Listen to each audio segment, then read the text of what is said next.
So today, I am Craig, as always, one of your recovery coaches here at Capital Recovery Center. And I am Karen, also a Capital Recovery Coach. All right, let's get started. So we might want to cover some house cleaning business first, and let's go over some of the events that's going to take place. Let's do the road event first. And so we're gonna show it. We're gonna share it with you guys. And so if you want to, you can write down some of these dates, some of this information. However, on Wednesday, August the 18th at 10 a.m. to 2 p.m., we're going to be at Lolly's Liquor Store, and that's in Laurel Lake. All right, and that's going to be at 1428 East Buck Shootem Road, Millville, New Jersey. All right, come on out with us and join us for that event, because we're going to have some recovery coaches out there. We're going to be assisting those in the community and the surrounding community, let them know that we are out there to support them and their loved ones in their fight with substance use disorders. All right, and the other event that's coming up, we would like to touch on is the Overdose Awareness Candlelight Visual.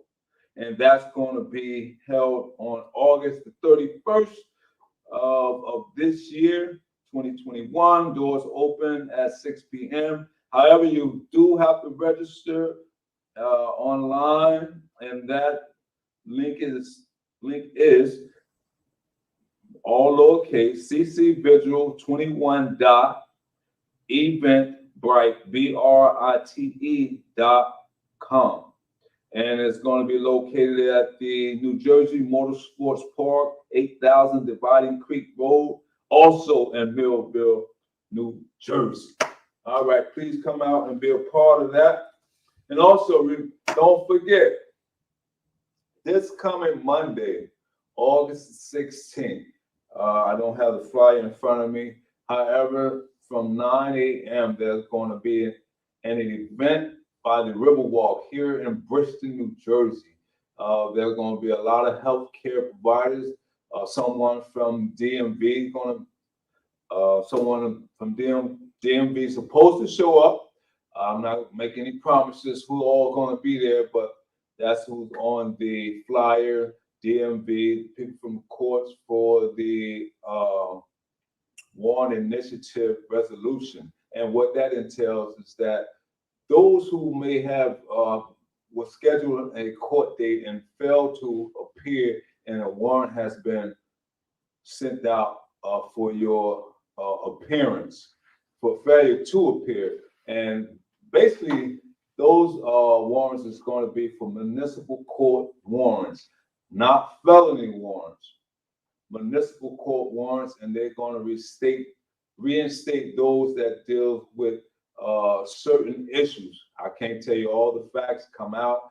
One thing I do know is that they are not arresting anyone. Prayerfully, no one come there with outstanding charges. We're not responsible for any of that content or what will take place with that. And also, there's people going to be there from, I believe, from here. Also, Gateway. They're going to help with IDs, jobs, a host of stuff. Come out. And so, without further ado, we're going to get into the segment. Is that right, Karen? That's right. And so, we have an article by Unity Behavioral Health. And this article entails, it states, this the title of it. It says, why inpatient addiction treatment may be more effective than outpatient. And the term addiction, as I'm aware, it has been revised from the DMS manual, diagnostic, DMS, diagnostic, I think it's DSM. DSM? I don't know. DSM, Karen's right, DSM, Diagnostic Statistic Manual. And I think it has been revised. And so certain terms, they they don't even use. And so we're for, to be political correct, we want to say substance use disorder. All right? Not to take away from how they termed it or spelled it in this article. And so I'll begin to read some, or you would like to read some, Karen? I can begin. All right, sure. And I just want to say that we are still continuing to discuss the multiple pathways to recovery. This is one of them. This doesn't mean that this is the only option. All right, so when you or someone close to you makes the life-changing decision to fight back against substance use disorder by seeking professional treatment, you'll have a lot of other decisions to make as well. One of the most important decisions will be choosing between inpatient or outpatient treatment. Inpatient rehab refers to a recovery patient receiving treatment while temporarily living at a residential facility. Outpatient services refer to a patient receiving treatment at facility while remaining at home. Both approaches offer distinct advantages and disadvantages. And so let me share a little some of what we do here at Capital Recovery Center. We do what we call linkage, or help those navigate to some type of treatment, whether it be inpatient or outpatient. And inpatient would be a residential treatment that we, those who would like to go for a long term, or they feel that they need residential treatment, or we like to encourage those who we feel may need residential treatment, and also IOP, intensive outpatient treatment, whereas those who are in the surrounding areas, if they feel that the need, that due to whatever circumstance, they would like to go into outpatient, we refer them to those two type of treatment. All right? And so I'm gonna read the first title. It says, primary differences between inpatient and outpatient treatment.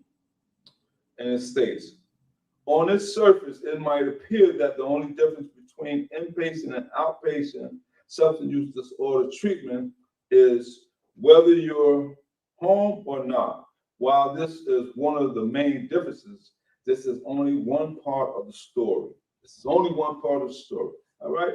Inpatient treatment removes distractions and temptations from patients by immersing them in a drug and alcohol-free environment.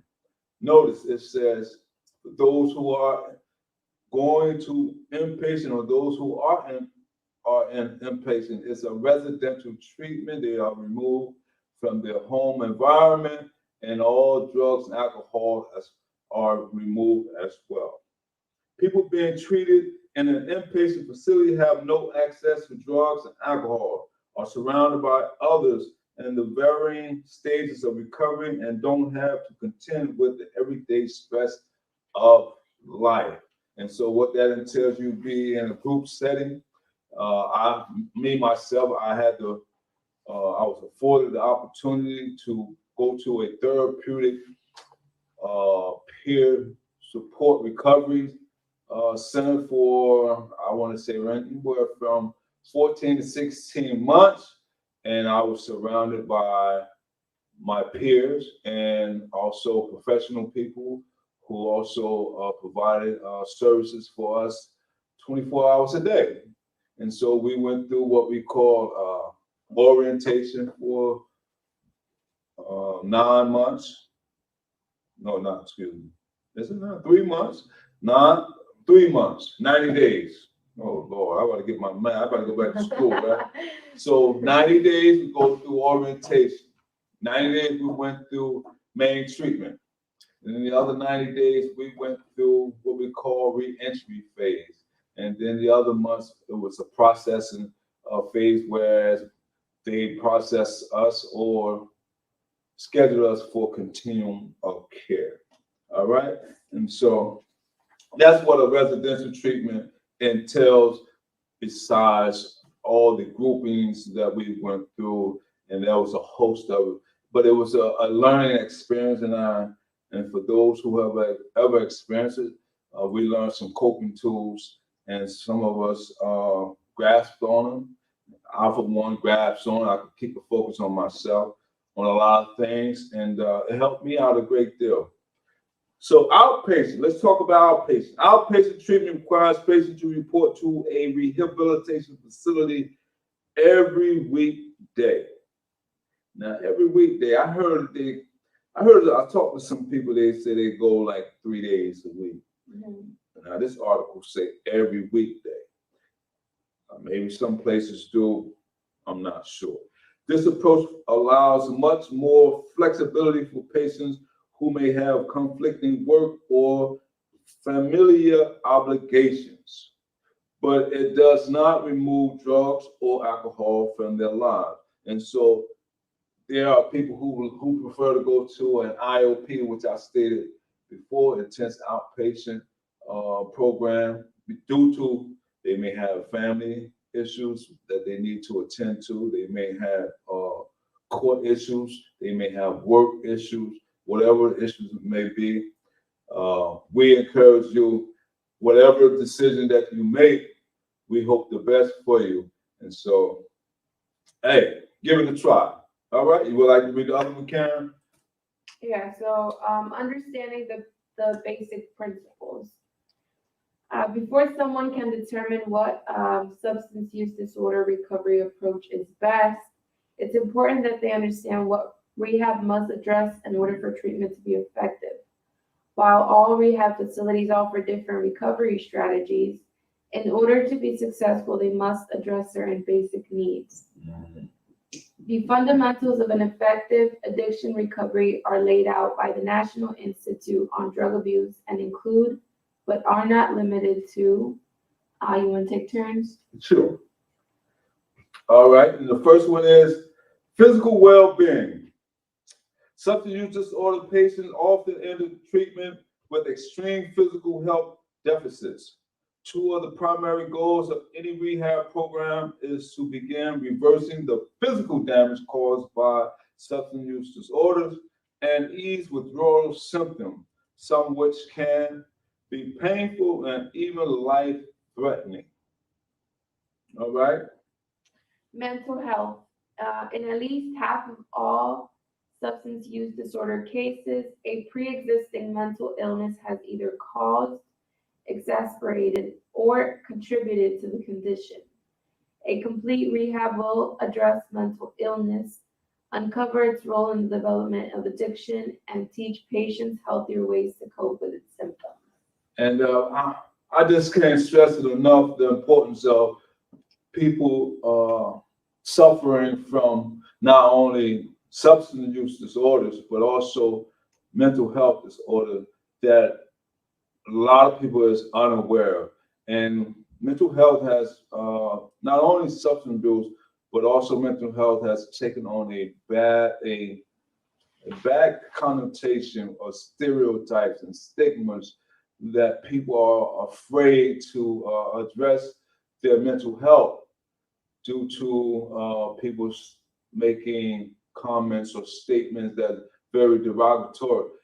But for those who are brave enough and those who are encouraging other people to address their mental illness, I salute you. I commend you for your efforts, because with the right appropriate medication, one can function very well with their mental health and substance use disorders. And so we are not doctors, we are not counselors, we are not therapists, we are recovery coaches here at Capital Recovery Center. And one of our things is, how can we help you with your recovery today? You can reach us. You can see our number on the bottom of the screen, 856-391-7449 or 1-800-236-2448. You know, and so feel free to reach out to us. Social skills. A lot of people suffer from this, and I know I felt at a time that I was struggling with social skills. When a person becomes accustomed to abusing drugs and or alcohol, it often becomes a crutch or a shield for him or her and social situations. Treatment should include therapies that help rebuild social skills. And when I say myself, was struggling with social skills, I felt that in order for me to cope or be sociable, I had to be under the influence. And so most oftentimes I would associate with people who were behaving or indulging in the same activities, whether it's alcohol or drug use. And so that would make me feel comfortable. But when the drugs and alcohol was removed and I began to learn coping skills, I had to reassert myself to be able to realize that I didn't really need, or I don't need alcohol or drugs just to have a good time and socialize in a, I want to say normal, but in a drug-free environment. All right, I don't want to get too deep and sound like I'm some type of scholar here. All right. And the fourth one is environmental triggers. Nearly every person who has a drug or alcohol substance use disorder has certain environmental triggers that lead them back to substance abuse again and again. For most patients, these triggers are not apparent to them until they are uncovered through addiction therapy. Wow. Let's pull over right here. I want to use the word Mike used. And once again, shout out to Mike, who's not here, and he always uses the word pause and pull over. No, pull over, pause, and park. There you go. That there. He always used that phrase, and so that's what we want to do. And that is very important when it comes to trigger, being able to identify your triggers. What are some of the things, ask yourself, what are some of the things that are making me go back or relapse back into the old behaviors or the same behaviors that I once left from before I went through inpatient or outpatient treatment. And so once a person begins to identify what are the triggers, then you can be able to refrain from those. Once you recognize them, you say, well, you know what? I know last time when I went to this certain neighborhood, there was a certain people there, and they was doing certain activities.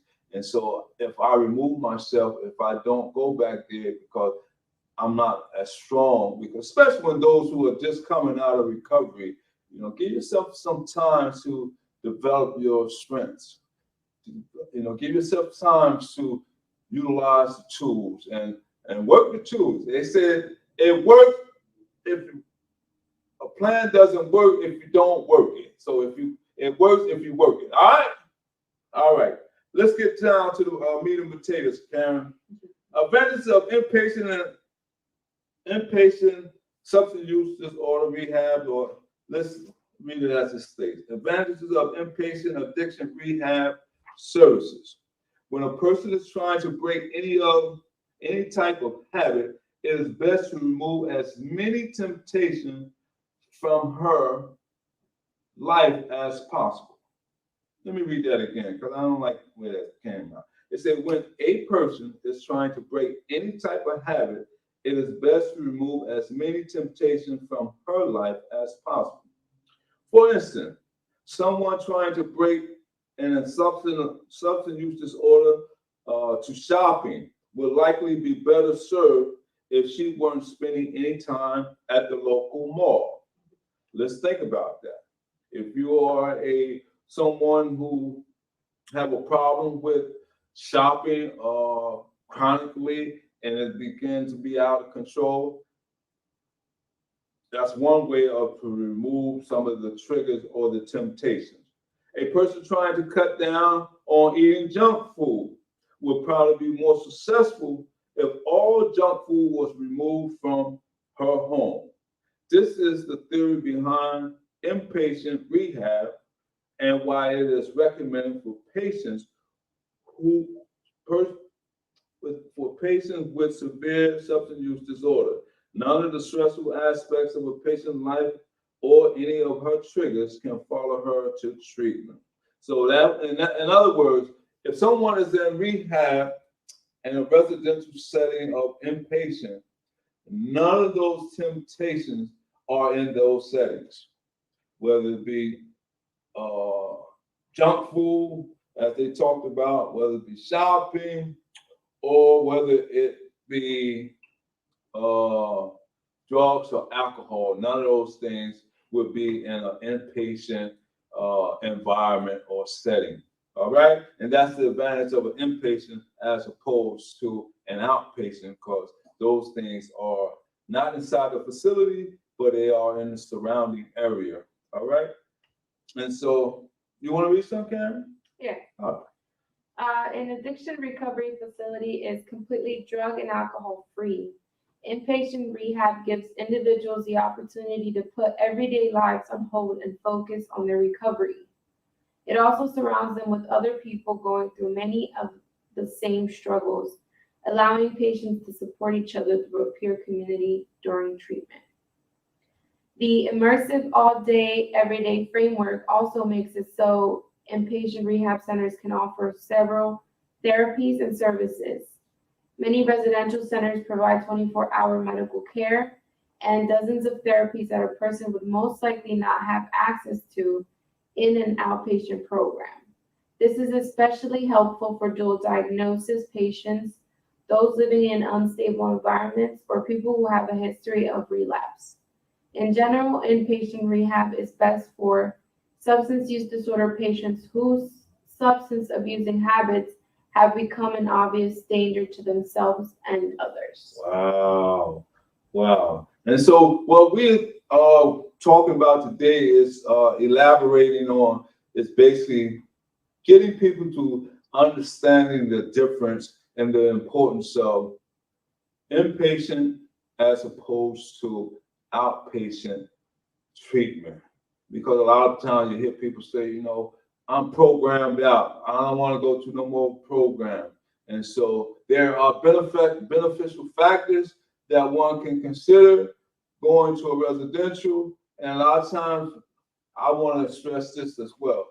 A lot of times guys go in for a short-term residential treatment, and then they maybe for 5 to 7 days detox, anywhere from 14 to 21 days of residential treatment, and then they return back to the community.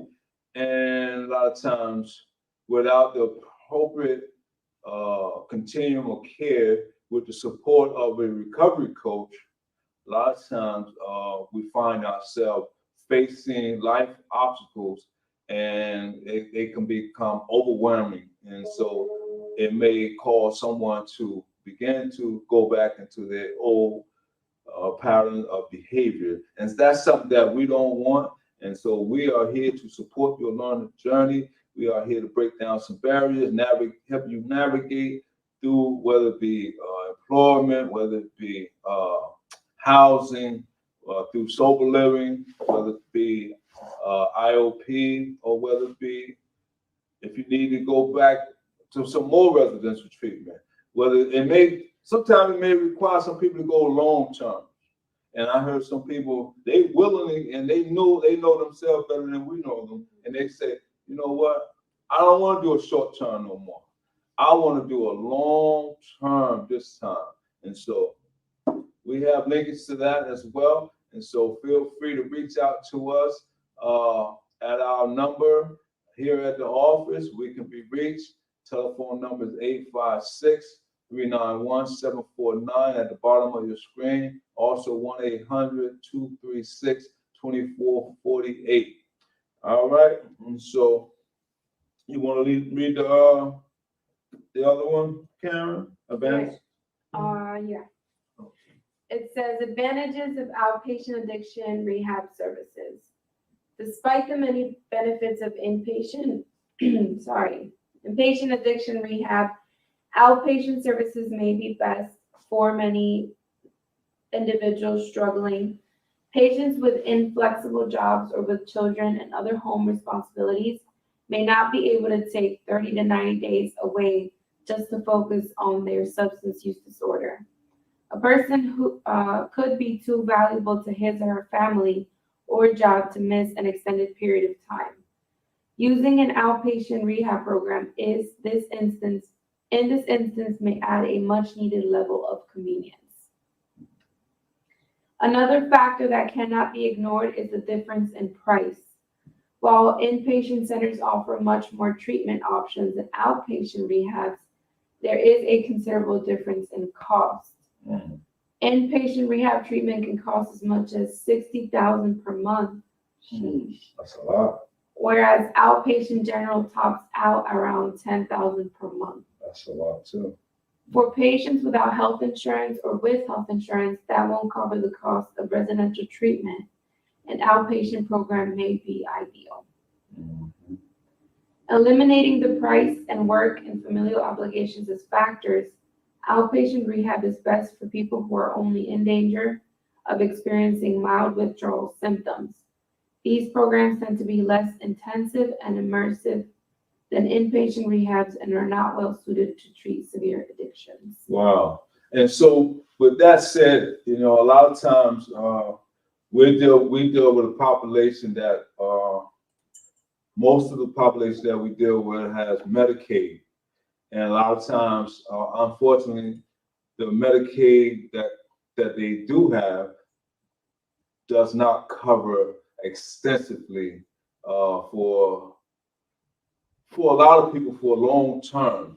And even though it's recommended that people go into some type of long term than a short term, however, we encourage you, if you do go into an IOP or a short-term treatment, whether it be inpatient or outpatient, we encourage you to allow us as recovery coach to assist you and to empower you with some continuum of care. And so by us hosting these virtual videos, meetings, we are here for you, letting you know that we support you in all your efforts and all that you're trying to do. And so let's allow us to help you. If you feel that you are in need of some type of services, whether it be identification, whether it be housing, whether it be transportation, whether it be utilities, whether it be employment, please reach out to us here at Capital Recovery Center. Once again, my name is Craig. I am one of the recovery coaches here at Capital Recovery Center. And I am Karen, also a Capital Recovery Coach. Again, just a reminder for our upcoming events, if you need any information, please contact the office. We are happy to provide all that you may need to participate. And if you need any linkage to treatment, also contact us, any services that you may need. And remember that we're talking about multiple pathways to recovery. This doesn't mean that this is just specifically for everyone. What works for you may not work for everyone. And also, we have a flyer, I believe Karen, she so eloquently was able to post. Next week, we're going to have our weekly coffee and conversation. And please join us for that.